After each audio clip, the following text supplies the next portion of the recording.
Good morning and welcome to the church garden at Bromley Common Baptist Church. And I'm here in the peace and serenity of our little garden with all the birds song around me, with the sun shining, although I'm sitting in the shade. And this morning I'm going to think a little bit about Sabbath and what it means to have a rhythm of work and rest and play.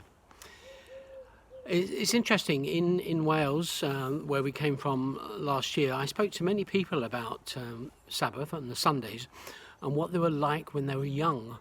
And they were never allowed to do anything. They could read the Bible, and that was about it. They couldn't play, they couldn't do anything.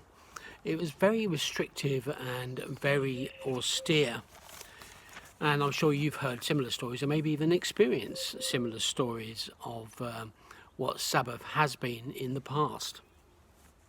I do remember one lady telling me about how the deacons and the church leadership have been very sternly told her that she couldn't go to the cinema, certainly on the Sabbath, but never, because it was a terrible place to go. And one day she sneaked into the cinema and she was watching the film, the lights went up, and she got up, put her coat on, and turned around, and there was one of the deacons behind her, and they both looked at each other and said, let's agree never to mention this again. And when we think of Sabbath today, we think of Sunday being a day of rest, but particularly for those who get to church early to set up and sort things out and get things ready, and for everybody else who comes, it's not always a day of rest. We're rushing backwards and forwards all the time. A little while ago, I found a little article on the BBC News website about a bird in Australia, very rare, and there were so few of them around now that the young ones had forgotten how to sing and didn't have any examples of how to sing their particular song. And so they were learning from other birds and singing different songs, the ones which they were actually sort of used to singing or should be singing, because there was nobody else around. And that was one of the things that sort of started me thinking a little bit about Sabbath and work and rest and the rhythm of life and the balance that we have. We live, don't we, in a fast-paced, machine, rapacious, market-valued society that invites endless production and consumption, consuming and devouring and making consumers of us all at great cost to our bodies and minds and souls and the planet. And we too are part of that regime, whether we know it or not. And systems and churches can be sucked into the system too, if not challenged. There is a demand, or can be a demand, for churches to be successful with sufficient numerical growth and finances and money coming in. Against this background, Sabbath is a vital theme of life, a rhythm of life, a healing balm against the rule of the market that invites endless production and consumption.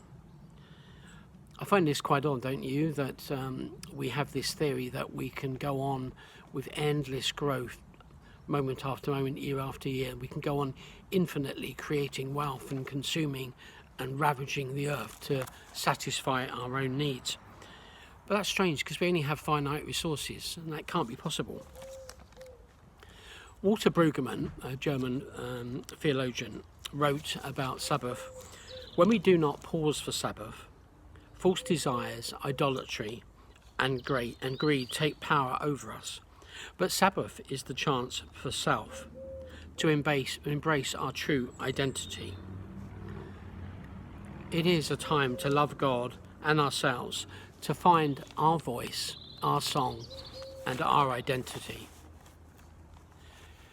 Sabbath rest is a discipline for humanity, for land and creatures, a gift, moral and religious, a duty that brings healing of self, of creation, and brings us sanity.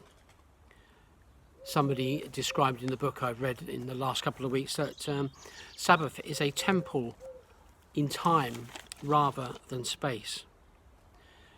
And there are biblical mandates, of course, for rest, recuperation, and freedom from slavery and debt. Those smaller or larger units of temporal pauses within larger units of time, the weekly Sabbath, the 7-year Sabbath, and the 50th year Jubilee, for instance. But all times to set aside for rest and recuperation. Time, when we think about it, is not in our possession. We are not in control. Intentionality and persistence is required, both psychologically and spiritually, if we are to lay down our tasks and demands in resistance to this rapacious machine. We need to lay aside ordinary chronos time and embrace sacred kairos time. Just to explain, chronos time is the march of time that you see on our watches that we measure by our clocks. The sacred kairos time are those significant moments when time seems to stand still, when we can see things clearly and take things in. It's not dictated to by watches and clocks. In order to enter Sabbath time, there must be a cessation of labour and a turning aside into another space. A physical space, yes, perhaps, somewhere where we like to go, where we like to find rest and peace, or a spiritual one. I think of Susanna Wesley, of course, John Wesley's mum, who used to, when she needed quiet and Sabbath and rest, she would put the tea towel over her head and nobody would disturb her. Sabbath is an invitation into not doing, into not knowing, into not pursuing and chasing after. It is entering into the wisdom of rest. Now, sometimes we feel guilty about not doing anything, don't we? But we shouldn't do. We cannot ignore our physical need of rest. Physically, mentally, or psychologically, our bodies cry out for rest. And we mustn't ignore those warning signs. We are to be kind to ourselves. Sabbath is a feature of God's kairos time, not chronos time. And significant and surprising things happen when we pay attention to God. And I was reflecting as well about the importance of silence and pause in our lives. Silence and pause are at the heart and rhythm of work and life, an essential part. What would music and writing be like without pauses? Music would just be a wall of noise. It's the silence sometimes in pieces of music that move us and touch us. And if there were no pauses, no punctuation in writing, there would just be a wall of shapes on the page and we could make no sense of it. That invitation to pause is God's invitation to Sabbath rest, to eat, to walk and pray, to enjoy and relish. That's far from that austere image of Sabbath that I've gleaned from some people in a particular generation. God invites us to re-enter Eden on the first day of the week, the cusp of a new world and new opportunities, to see with new eyes, to see things as they've never been seen before, to look upon things with awe and wonder and fascination like a child. We need Sabbath to step back from that perpetual round of absorbing activity, to bring us back to our senses and recover, to hear our song amidst the noise of the world, and to rediscover who it is that we are in God's economy and God's plan. We can be so absorbed by things and doing that we forget who we are and why we're here and what we are doing things for. We need that regular, rhythmical Sabbath which maintains and sustains us, whether that be a daily rhythm. Fran and I have tried, sometimes unsuccessfully, to have a daily rhythm where we stop at periods throughout the day just for a quarter of an hour, just to be still. Sabbath helps us to accept our limitations as well. It reminds us that we can only do what we can do. A prayer in the New Zealand Anglican prayer book says it is night after a long day. What has been done has been done. What has not been done has not been done. Let it be. And perhaps we should have that attitude and not strive so much.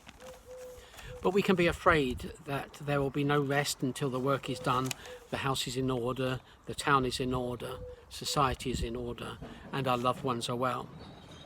But it doesn't always depend on me, a lesson that I'm having to learn over and over again.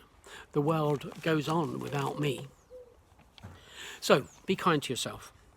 Accept the gift and rhythm of Sabbath. Step back from the jaws of the rapacious, consumerist machine and rest. Rediscover who you are and find your voice. Find your song again. A new song which the Lord will put on your heart, as in Psalm 40, where it says that God will lift us out the miry pit and put our feet on the firm place and put a new song in our heart. So be kind to yourself. Take the opportunity for Sabbath rest and for recuperation. God bless you. I'll see you soon. We'll be back to church on the 25th. Normal COVID rules, unfortunately, but we might be able to sing outside if it's a lovely day such as today. Fran and I have had a lovely break. We feel quite refreshed and we feel renewed. We've done some work on the house and we've done some gardening and we've done some walking.